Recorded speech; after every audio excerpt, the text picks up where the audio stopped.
You can't sleep. I know. That's why I'm here. Tonight, I'll take you to the dark shore of the Mediterranean, to the city Rome could never forget, a dark, wide sea heavy with salt, the Mediterranean. And there, on its shore, we'll look at a city, Carthage. This is the Insomnia Club.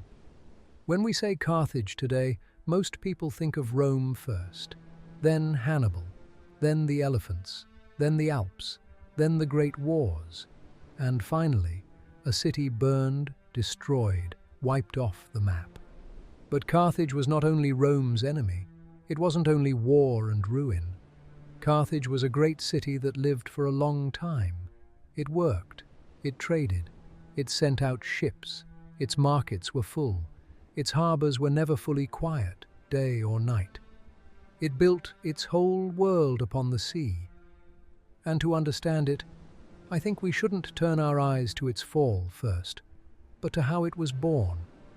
Because some cities are born from the earth, some are born from a river, and some are born from the sea. Carthage was a little like that, as if it were born from the sea. The ancient Phoenicians, the seafaring people who lived on the coasts of what is now Lebanon, were among the finest traders of the Mediterranean. Before they ever built great empires, they had learned to read the sea, the wind, the shore, the current, the harbor, trade, language, bargaining, purple dye, cedar wood, silver, tin, olive oil, wine, cloth. What fits in a ship? What sells in a harbor? On which coast you find a friend? On which island you should stop? They knew these things. In their world, the sea was not just water. The sea was a way of life. Today, when we look at a map, we see the Mediterranean as a blue area. But to people in the ancient world, that blue area was like a great avenue connecting cities to one another. And the Phoenicians were among the people who knew that avenue best. In time, Phoenicians from the city of Tyre began to lay the foundations of a new settlement on the other side of the Mediterranean, on the coast of North Africa. According to the old accounts, the story of Carthage begins around 814 BC. Of course, with dates this old, and with Carthage in particular, nothing is very clear. Legend and history sometimes walk side by side. Carthage's founding is a little like that.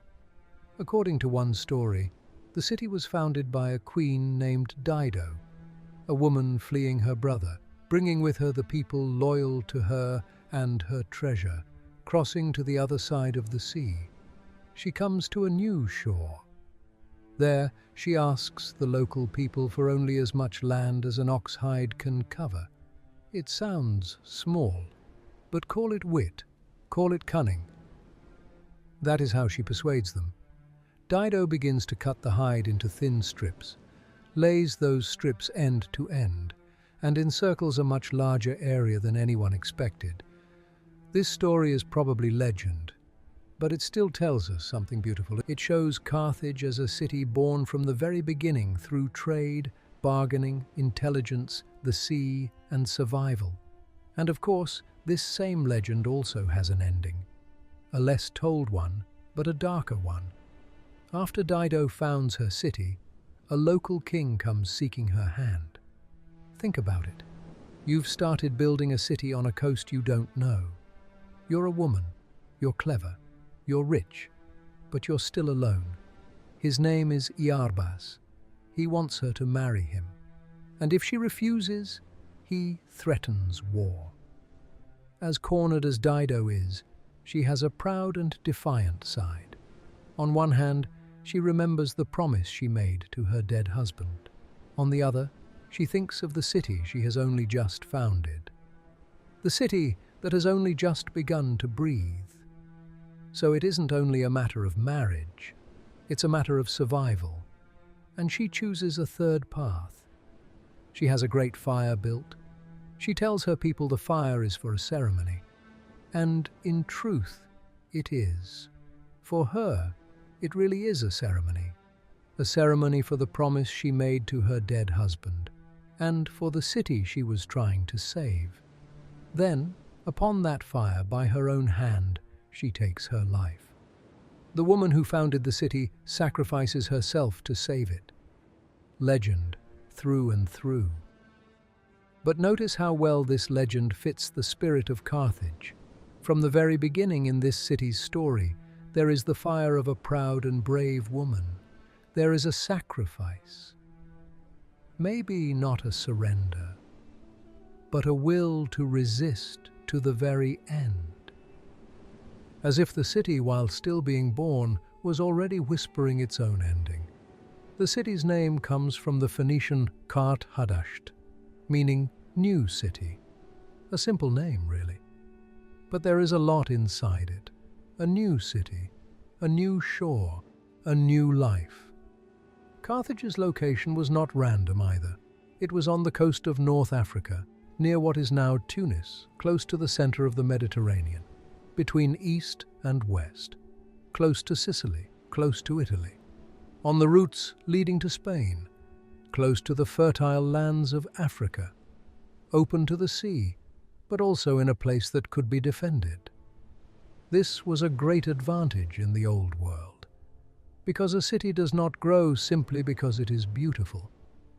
A city grows if it is in the right place, near water, near trade, at a point where people pass through, where ships can stop, where goods can be gathered and sent out again. Carthage grew like this. But to call it only a trade city would be a little lacking, because the word trade sounds dry, as if it only meant money and goods. But in the old world, trade meant news, it meant language, it meant foreign faces, it meant new gods, new ideas, new things, new fears. In short, trade was also a way of staying connected to the world. When a Carthaginian merchant looked at the cargo of a ship pulling into the harbor, he did not just see goods. He saw pieces of other places.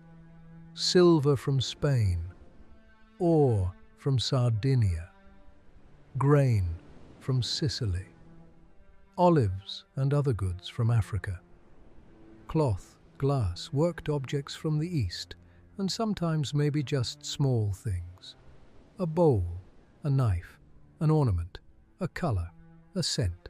A harbor city lives like this, fed a little each day from different worlds, and the heart of Carthage was its harbor.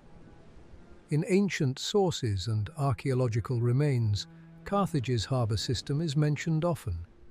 Its inner harbors especially are famous, a trade harbor and a military harbor. The military harbor is thought to have had a round shape, with an island in its center and ships arranged around the circular basin. Try to picture it. Night, dark water, stone quays, ships standing side by side, ropes, wooden piers, lamps burning faintly somewhere, and dark shadows swaying on the water. No engine sound like today, no electricity, no floodlights, just wood, rope, cloth sail, bronze, human voices, and the sea. A harbor never falls fully silent, even at night. A ship comes inlet. A watchman walks. Someone counts cargo. Someone prepares for the ship leaving in the morning. Someone bargains. Someone prays. Because to set out to sea in the old world was not just work. It was a risk. The sea could give you wealth, but it could also take your life. Carthage was a city that accepted this risk. And since we spoke of prayers, let's look at Carthage's gods too, because each city's gods are, in a way, part of its character. Among Carthage's most important gods were Baal, Hammon, and Tanit. These were protective gods, gods of the city, of abundance, of fate. But there is a darker matter concerning Carthage's faith, and to be honest, it isn't an easy thing to tell. Ancient sources write that in Carthage, children were sacrificed to the gods. Outside the city, in areas called Tophet, archaeologists uncovered urns containing small burned bones. This is a very heavy claim, and here we must be careful. because most of those who wrote about Carthage were its enemies. Rome, the Greeks, those who defeated it. And the story that shows an enemy in the worst light is always the easiest story to repeat. Some scholars think these sacrifices were real. Others say the remains may have belonged to sick or stillborn children, or that the stories were exaggerated by enemies. So speaking with certainty here is not easy, and this state of not knowing is a little like the whole story of Carthage. Because when a city falls, it is not only its buildings that go. Its right to tell its own story goes too. The Carthage Rome described and the Carthage that Carthage would have described may not be the same thing. But because Carthage's own voice was largely lost, we see it through broken mirrors. When a city falls, its archive goes. Its own defense goes. Its own voice goes. What usually remains are the sentences of those who defeated it. This too was part of Carthage's fate. And maybe that's why Carthage stands like a somewhat shadowy city. It was there. It was vast. It was rich. It was feared. But it did not leave behind enough text to tell its own story, or what it left did not reach us. This makes it quieter still, a strangely fitting city for the Insomnia Club, really. Powerful, but with a faint voice. Carthage's growth was not only the growth of its city centre. In time, a network formed around it. The North African coasts, some parts of Sicily, Sardinia, Corsica, the coasts of Spain, islands, harbours, colonies, trading points. Carthage grew not like a land empire, but more like a net spread across the sea. Don't think of a spider's web. That's a bit of an ugly image. Think more of small lights looking at one another across a night sea. A harbour there, a harbour here, a warehouse, a market, a shipping route, an agreement, a marriage, a garrison, a debt, a trade bond. When all of these came together, the power of Carthage emerged. But such powers also have a fragility. If your power is tied to sea routes, losing the sea wounds you deeply. If your power is tied to trade, war costs you dearly. If a large part of your army is made of mercenaries, when the flow of money breaks, loyalty can break too. Carthage's power came from building a clever system. But like every clever system, it needed the right conditions. And those conditions could not stay the same forever. Because as a city grows, it doesn't only get richer, it becomes more visible, it touches more coasts, it makes more agreements, and it comes into conflict with more people. So it was with Carthage. What began as a small Phoenician settlement became, in time, a great power in the Western Mediterranean. Its ships went farther, its merchants appeared in more harbours, its agreements grew, its friends grew, and its enemies grew too. Because if you are a power growing upon the sea, you don't only trade. Sometimes you have to protect a market, a harbour, an island. And sometimes you reach for the same place as someone else. The Mediterranean was a bit like that, a beautiful sea, but not a calm one. On every coast there was another city, on every island another interest, in every harbour another reckoning. Sicily was one of the most important of these reckonings, because Sicily was not just an island, it was like a great lock sitting in the middle of the Mediterranean. There was grain, there were harbours, there were Greek cities. Carthage had its interest there, and in time, another power began to look at Sicily too, Rome. It was not yet a power that ruled the whole Mediterranean, but it was growing, and as it grew, it began to look at the same sea as Carthage. Rome, at that time, was a different world. Carthage looked to the sea, Rome to the land. Carthage had grown with harbours, trade routes, and agreements. Rome drew its strength from roads, fields, soldiers, and laws. Carthage reached out with its ships. Rome spread with its roads. And most importantly, Rome had a strange durability. When it lost, it did not end. When it was defeated, it did not scatter. When it was broken in war, it could raise soldiers again. It could organize again. It could try again. Carthage was different. Its system was clever, but it was deeply dependent on the sea, on money, on trade, and on balances. When those balances broke, Carthage began to struggle. So what came face to face in Sicily was not just two cities. It was two ways of thinking. Carthage, grown by the sea, Rome, grown by the land, and both were looking at the same island. After a while, this tension turned into the First Punic War. Beginning in 264 BC, this war lasted a very long time, more than 20 years. Rome had no great naval power. Carthage was experienced at sea. Normally in such a war, Carthage should have had the advantage, but Rome had a dangerous trait. Rome was learning. It learned slowly. It learned stubbornly. It learned at great cost, but it learned. It learned to fight at sea. It learned to build ships. It learned to build a navy. It even tried to make sea war resemble land war. The Romans began to use devices to bring ships close together and move their soldiers onto the enemy ship. So Rome was turning even sea war into its own style. Picture it from a Carthaginian deck. You have spent your whole life on the water. You know the wind. You know the current. You expect a sea fight to be a sea fight. And then a wooden bridge drops onto your deck, and Roman soldiers walk across it as if onto dry land. The sea was your home, and they turned your deck into their field. In the end, Carthage lost the war. Sicily was gone. Heavy reparations came. Then great internal troubles followed, like the revolt of the mercenaries, the paid soldiers. For a city, this was not just a military defeat. It was the cracking of the system. Money was being lost. Trust was being lost. Reputation was being lost.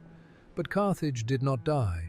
On the contrary, it tried to rise again, and this time it turned its eyes to the west, to Spain. Spain was valuable for its mines, especially silver. For Carthage, this could be a new breath, a chance to recover the money it had lost, the power it had lost, the dignity it had lost. Here we begin to see Hamilcar Barca more clearly, then Hasdrubal, and then Hamilcar's son, Hannibal. And here a small story is told. Maybe it's true.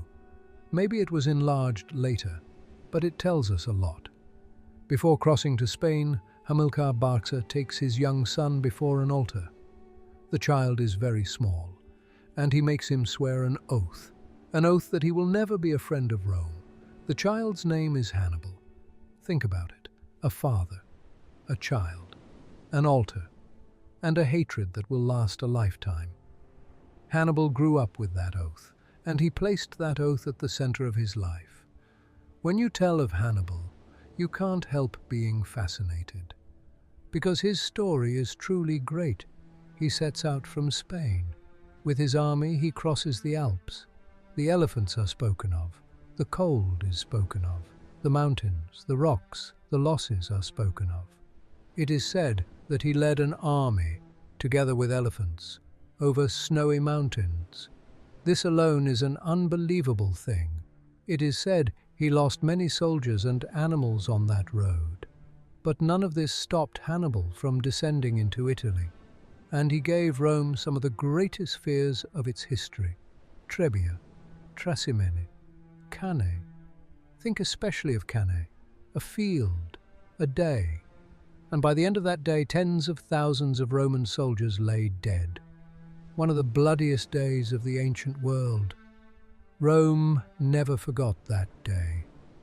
But tonight, I don't want to put Hannibal at the center, because Hannibal is a very powerful figure. Putting him at the center turns Carthage into nothing but a war story. We are talking about the city. Hannibal's success was enormous.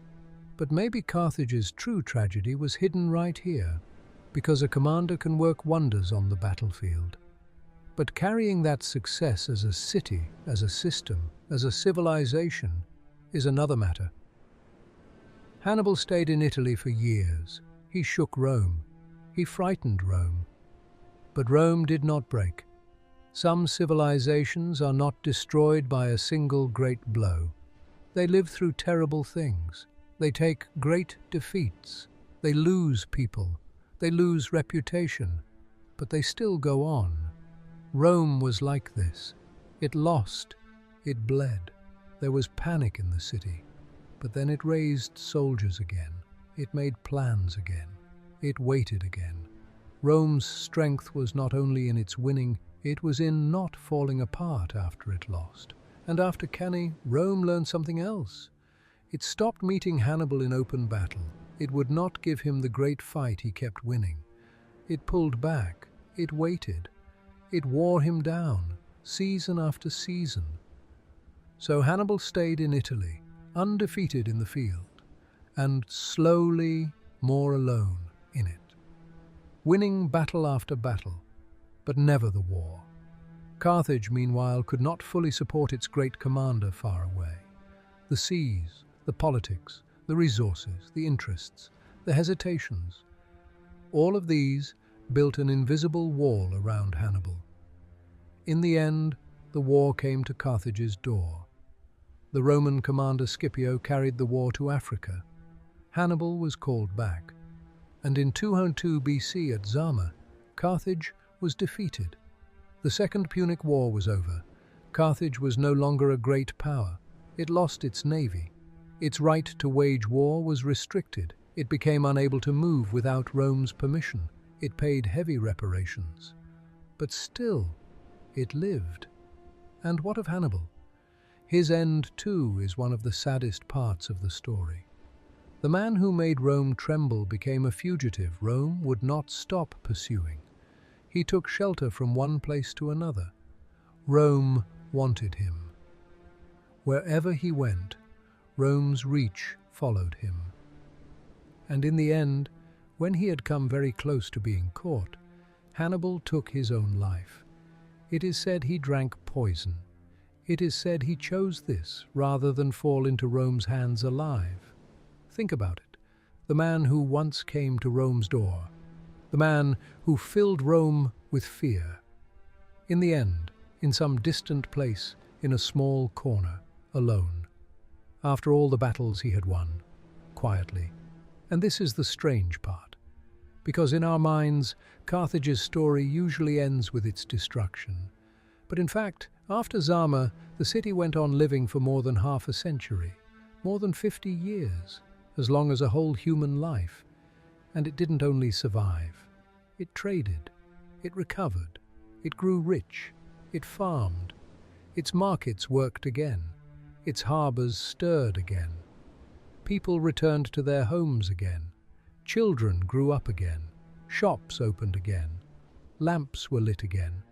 Sometimes a civilization's true stubbornness shows itself here, not in the moment of victory, but after it has lost, when it tries to rebuild everything, smaller, more carefully, more fearfully.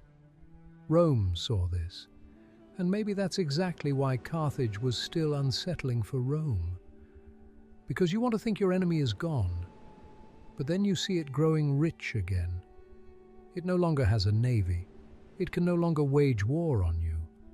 It is no longer as great as before, but it is still there. It is still working. It still belongs to itself. For some people in Rome, this was dangerous enough. It is told that in the Roman Senate, old Cato ended every speech by saying that Carthage must be destroyed. Carthago delenda est. Carthage must be destroyed. This sentence is very famous. Maybe it wasn't said the same way in every speech, as the stories go. But what matters is less the sentence itself than the idea behind it. Carthage was no longer just a city. It was a memory, a fear, an old enemy. And some people do not find it enough for old enemies to merely weaken. They want them to vanish completely. Meanwhile, another power was rising in North Africa, Numidia. The kingdom of Numidia under Massinissa had built close ties with Rome. Land disputes arose between Carthage and Numidia, and the situation was very hard for Carthage, because Carthage could not wage war without Rome's permission. But its own lands were under pressure. Think of a city. You are being pressed from every side. Your land is taken. Your border is squeezed. But if you defend yourself, you've broken the rules set by a greater power. In the end, Carthage moved against Numidia, and Rome used this as a pretext. The Third Punic War began. But this war was not like the first two. This time the matter was not Sicily, not sea routes, not trade. Rome no longer wanted Carthage to exist. Carthage did much to surrender. It gave up its weapons. It gave hostages. It tried to accept Rome's terms. But then the Romans demanded that the city be emptied, that the people be moved somewhere far from the sea. For Carthage, this was the same as death, because Carthage could not be thought of apart from the sea. The sea was its breath. The harbour was its heart. Trade was its blood. To tell a sea city to move away from the sea was to tell it to stop being itself. The Carthaginians did not accept this, and the city prepared for its final defense. At this point, the story grows heavy, because now that great trade city, those harbors, those markets, those rich families, those shipwrights, those merchants, all of them turn into the people of a besieged city trying to stay alive. Weapons are made again. Workshops run.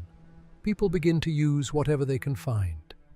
Ancient writers say that women cut their hair to make bowstrings. Old war accounts can exaggerate scenes like this. Still, the detail tells us something. The city was now resisting not only with soldiers, but with everyone, with its stone, its earth, its young, its old. The siege lasted about 3 years. The Romans could not take Carthage as easily as they thought. Even this tells us something. Carthage may have been defeated. It may have weakened. It may have been far from its old strength. But it was still not a city easily wiped away. In the end, Rome entered the city. There was fighting street by street, houses, temples, narrow passages, tall buildings. A city was torn out from within. When the siege began, the sources tell of a very large population in the city. When it ended, only a small part remained, and those who survived were sold as slaves. A city full of life, hunger, war, fire, and slowly it disappeared.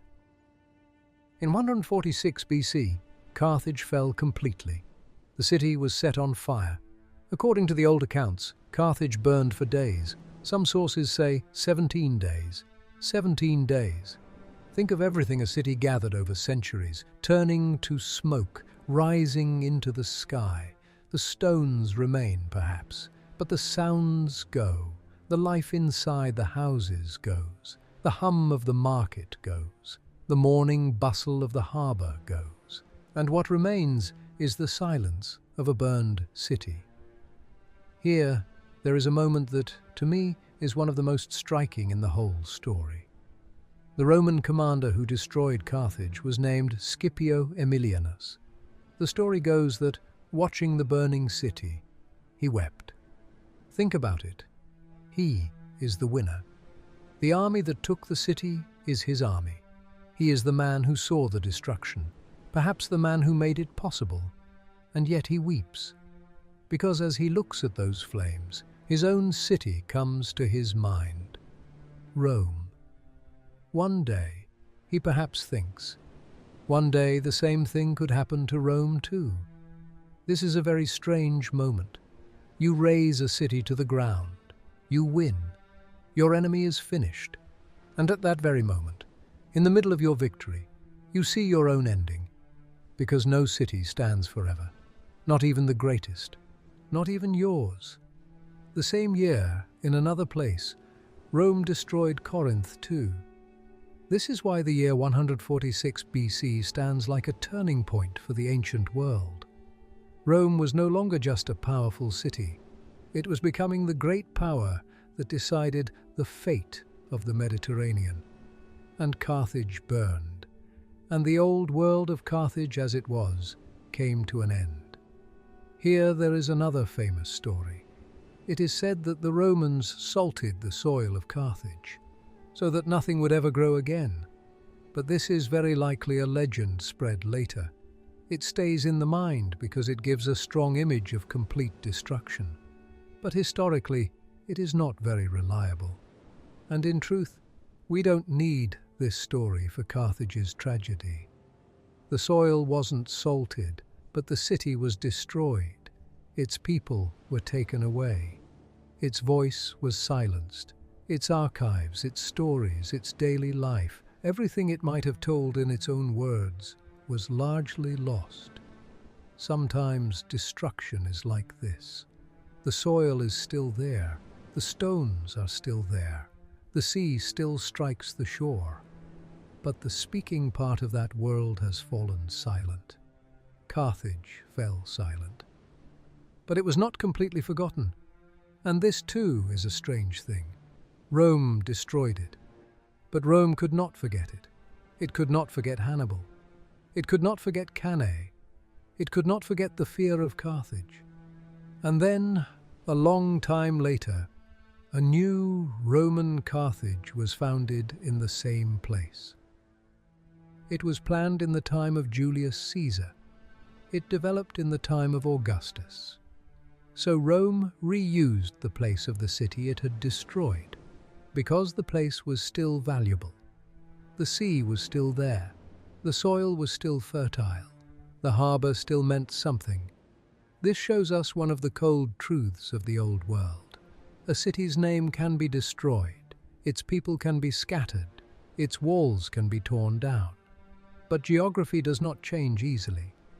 A good harbour is still a good harbour. Fertile soil is still fertile soil. The right point in the middle of the sea is still the right point.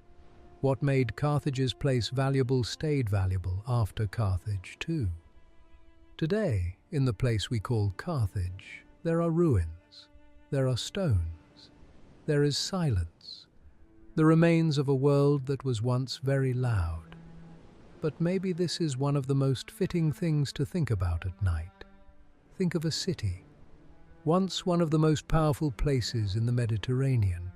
There are ships in its harbours, languages mix in its markets, accounts are kept in its rich houses, prayers are said in its temples, children grow up in its streets. Then slowly it comes face to face with another power. First rivalry, then war, then defeat, then recovery, then fear again, then the final siege, then silence. Told this way, it feels fast, but in fact this took centuries, very long for a human life. A Carthaginian child may have been born in the city's brightest time. By the time that child grew old, the city may still have been strong. Another generation may have been born in the shadow of defeat.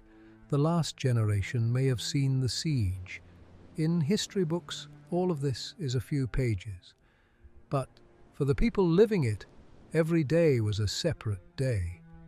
Maybe that's why we shouldn't rush when telling of old civilizations, because it's easy to say Carthage rose and fell. But inside that rise, there were mornings. Inside that fall, there were evenings. There was a person's table. There was a ship someone waited for. There was a debt someone had to pay. There was a person someone loved. There was a distant shore someone never went to but knew the name of. And there were someone's dreams. What we call civilization is sometimes told as if it were made of great stones, great wars, great kings. But in truth, civilization is also thousands of small habits. People go to the same market. They pray to the same gods. They leave from the same harbour. They wait for the same seasons. They tell the same children the same stories. After a while, all of this becomes a world, and when that world falls, it is not only palaces that fall. Habits fall too. Carthage's story reminds me of this. We can understand politically why Rome wanted to destroy it.